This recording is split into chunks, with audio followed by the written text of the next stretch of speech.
আজকে বৃহস্পতিবার না? আজকের এই রাতটা যে জুমার রাত জানেন আপনারা? আমরা বাংলাদেশে মনে করি জুমার দিন শেষে যে রাতটা ওইটা মনে হয় জুমার রাত, আসলে ওইটা শনিবারের রাত। ইয়াউমুস সাবত, ইয়াউমুস সাবত, ইয়াউমুল আহাদ, ইয়াউমুল ইসনাইন, ইয়াউমুল সুলাসা, ইয়াউমুল আরবিআ, ইয়াউমুল খামিস, ইয়াউমুল জুমআ। এই হচ্ছে 7 দিনের আরবি নাম।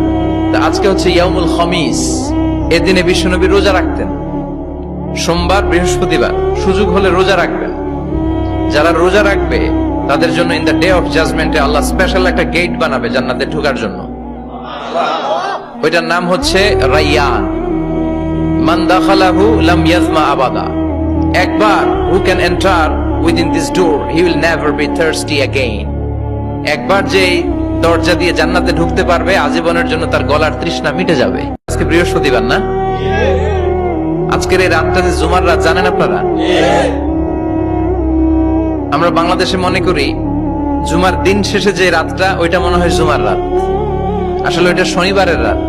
ইয়াউমুস সাবত, ইয়াউমুস সাবত, ইয়াউমুল আহাদ, ইয়াউমুল ইসনাইন, ইয়াউমুল সুলাসা, ইয়াউমুল আরবিআ, ইয়াউমুল খামিস, ইয়াউমুল জুমআ। এই হচ্ছে 7 দিনের আরবি নাম। তা আজকে হচ্ছে ইয়াউমুল খামিস। এদিনে বিশ্বনবী রোজা রাখতেন। সোমবার, বৃহস্পতিবার সুযোগ হলে রোজা রাখবেন। যারা রোজা রাখবে তাদের জন্য ইন দ্য ডে অফ জাজমেন্টে আল্লাহ স্পেশাল একটা গেট বানাবে জান্নাতে ঢোকার জন্য। ওইটার নাম হচ্ছে রাইয়ান। মান দাখালাহু লাম ইয়াজমা আবাদা। একবার who can enter within this door he will never be thirsty again. একবার যে দরজা দিয়ে জান্নাতে ঢুকতে পারবে আজীবনের জন্য তার গলার তৃষ্ণা মিটে যাবে।